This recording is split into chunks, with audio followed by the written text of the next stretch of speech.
Food and eating and dining is so important. One of the things that Filipinos use as a greeting is the term kumain ka na ba, which is have you eaten?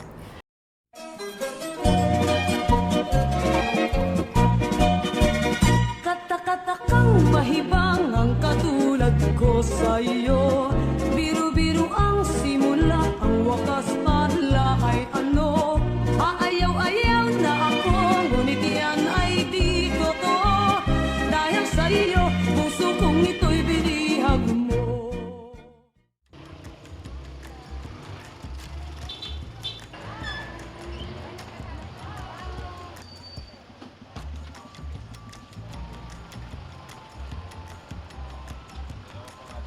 My name is Melanie Melendez.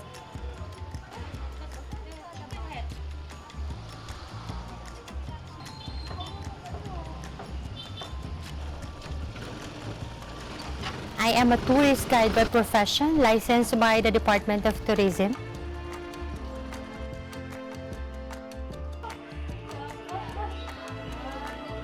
I grew up in a family where everybody's close. I am a mother of 3. In our family, we all cook. I'm lucky to have that kind of family. Yeah, so for us, you know, during holidays or special occasions, we all help each other in the kitchen.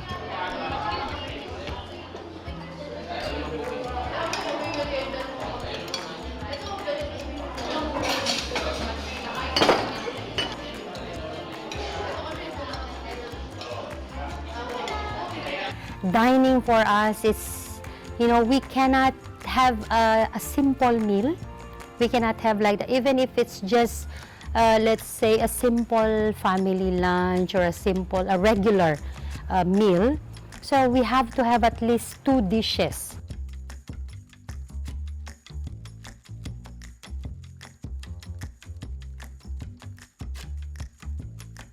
As much as possible, especially with my dad being a disciplinarian, he wants us to eat together all the time. So whether you're hungry already, you know, you have to wait for the other members of the family to dine together.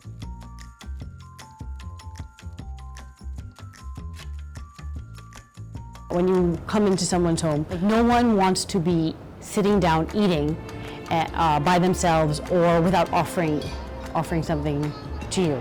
The first thing they're going to ask you or say to you in a way is, let's eat. And I think that says a lot about how important dining is and food is in our culture.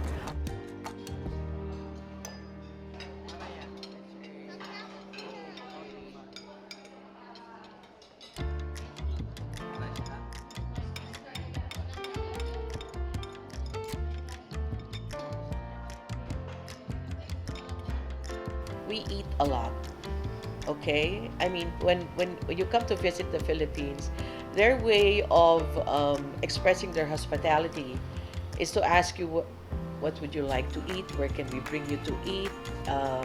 We have breakfast, we have mid-morning snacks, we have afternoon snacks, we have lunch, we have dinner, we have midnight snacks. Eating in the Philippines is a way of life. My most favorite food in here is adobo. You guys ever eat adobo? Yeah, it's our favorite. My hometown is Pampanga, but I'm mixed with Ilocano as well. In the Philippines, it depends on the province where you came from. So certain provinces will have their own way of cooking it.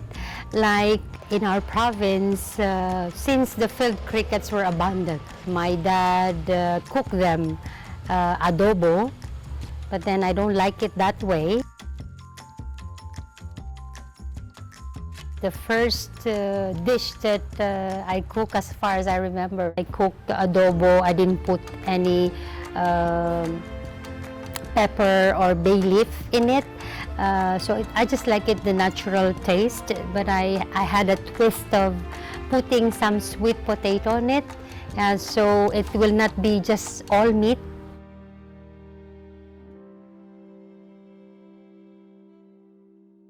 The adobo is a cooking technique. It's not a particular recipe. There are variations other than what that recipe is all about, and that you will find in the different parts of the country. Everyone claims the adobo. The 7,000 islands claim their adobo is the best. I claim that the adobo comes from where I'm from. My favorite is, of course, the classic. The classic recipe calls for a protein. It involves chicken and pork. But actually, you can even use seafood and vegetables these days. Marinated in an acid, vinegar in this case, lots of garlic, peppercorn, and fat. Adobo, the adobo way of cooking, actually, it has originated from the Spanish, from the word adobar, which is a way of preserving food. If we were to talk about Filipino food and the history of Filipino food and the history of Filipino cuisine, then definitely colonization would be the primary story for how our cuisine has evolved. A lot of our food history comes from our neighbors. In the early 1900s, a large number of Chinese migrants came to the Philippines. That has also largely influenced our food as well.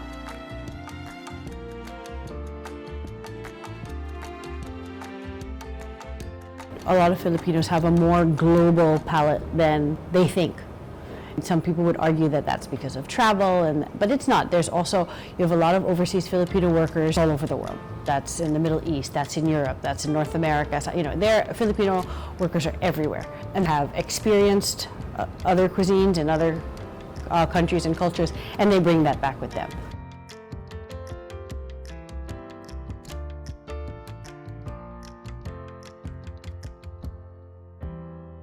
It starts with ingredients and techniques.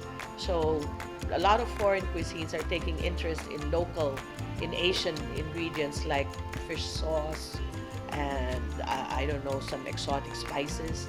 And so that's, I think, what makes Philippine cuisine more interesting and easier to absorb. And you have the young generation who are, coming up with pop-ups and food trucks and really discovering on their own what Philippine cuisine is all about.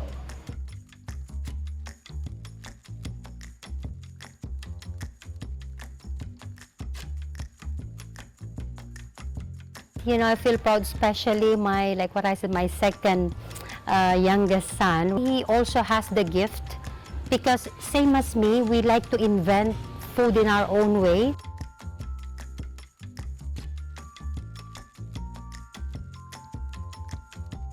His signature dish is adobo with a twist of coconut milk.